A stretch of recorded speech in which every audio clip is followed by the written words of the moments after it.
हैं SPN9 news. SPN9 news में आपका स्वागत है और मैं हूं आपके साथ नेहा। उत्तर प्रदेश की मैनपुरी सीट पर उपचुनाव होने वाले हैं। आपको बता दें कि यहां पर उपचुनावों के लिए तमाम पार्टियां तैयारियां कर रही हैं। एक तरफ बीजेपी तो एक तरफ समाजवादी पार्टी। सबसे पहले अगर हम थोड़ा सा इतिहास में जाएं तो यहाँ पर काफी सालों से मुलायम सिंह यादव यानी कि समाजवादी पार्टी का दबदबा देखने को मिल रहा था, लेकिन नेताजी के निधन के बाद ये सीट एकदम खाली हो गई और चुनाव आयोग द्वारा यहाँ चुनाव कराने की घोषणा की गई। इसके बाद अगर हम चलें तो यहाँ पर समाजवादी पार्टी की तरफ से अखिलेश यादव की पत्नी डिंपल यादव को उतारा गया है और भाजपा की बात करें तो भाजपा की तरफ से रघुराज शाक्य को उतारा है।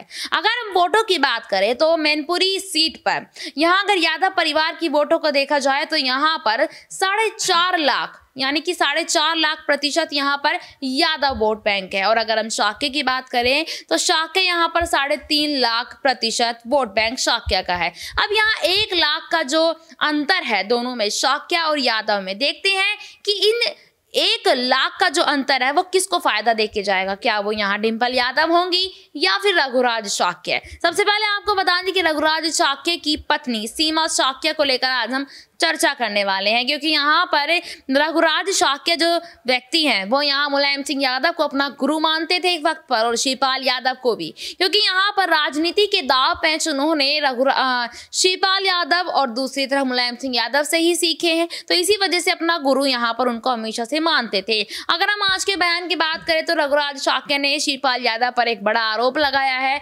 शिवपाल यादव को उन्होंने कहा है कि उन्होंने मेरे साथ धोखा किया है। अब देखना ये है कि आखिरकार इसमें धोखे की कौन सी बात है जिसमें उनको धोखा लग रहा है। देखिए यहाँ पर हम बात करेंगे आज इसी मुद्दे पर ऋतिक से। ऋतिक हमारे साथ मौजूद है। ऋतिक से हम जानना चाहेंगे कि सबसे पहले रघुराज शाक्य के बारे में कि शाक्य चेहरे मतलब कि शाक्य वोट बैंक पर कितना यहाँ असर डाल पाएंगे मैनपुरी में। देखिए, अगर शाक्य वोट बैंक की बात चल रही है और आपने यहाँ पर एक शब्द और यूज किया था यादव वोट बैंक, तो आपने कहा था इसमें कि 1 लाख का अंतर है। हाँ, महज 1 और 1.5 लाख का अंतर यहाँ पर सामने निकल कर आ रहा है, लेकिन आपको ये समझना होगा कि जो यादव वोट बैंक है वो यादव वोट बैंक पूरा यादव खेमे में जाएगा, यानी कि वो अखिलेश यादव और डिंपल यादव को मिलने वाला है।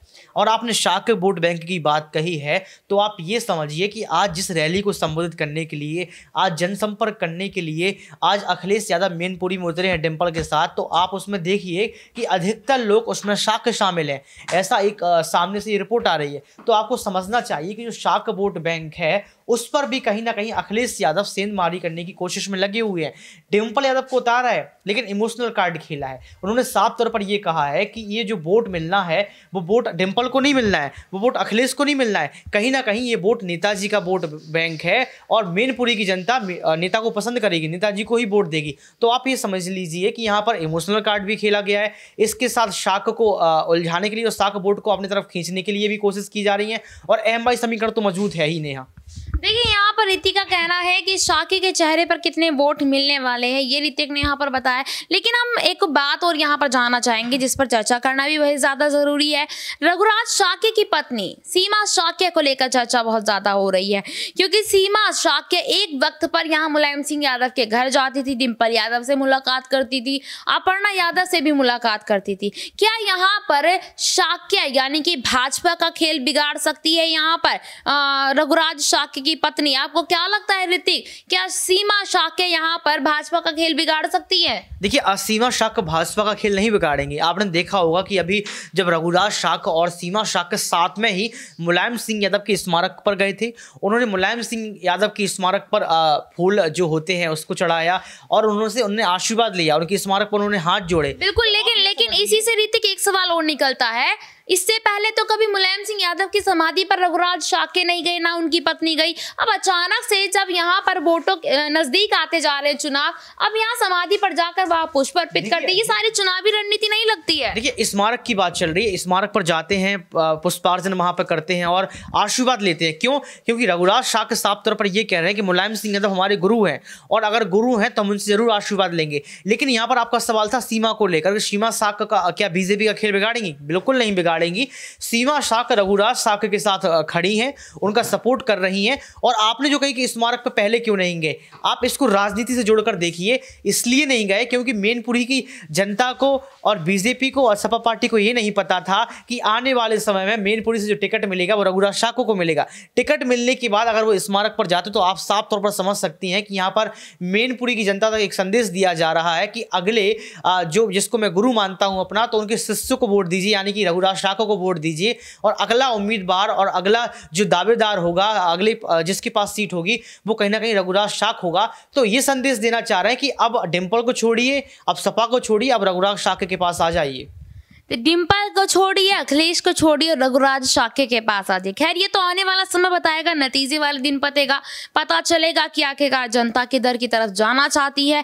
क्या हर बार की तरह जनता यहाँ पर नेताजी के चेहरे को लेकर क्या समाजवादी पार्टी को चुनेगी या नहीं, ये देखना बेहद ही ज्यादा जरूरी होगा। एक छोटा सा सवाल और लेंगे ऋतिक से कि आखिरकार डिम्पल यादव कितना यहाँ पर काम कर दिखाएगी। क्या इस बार नेताजी के चेहरे पर वोट तो लड़ी जा रही है, जाहिर सी बात है अगर अखिलेश और डिम्पल के चेहरे पर यहाँ पर चुनाव लड़े जाते तो शायद उतना फायदा नहीं मिल पाता, लेकिन नेताजी का चेहरा मतलब नेताजी के चेहरे पर यहाँ चुनाव लड़े जाने से डिम्पल यादव को कितना फायदा होता हुआ नजर आएगा। देखिए डिम्पल यादव की मैं बात करूं, मैं पिछले कुछ दिनों से उस पर रिपोर्ट भी कर रहा हूं और देख भी रहा हूं।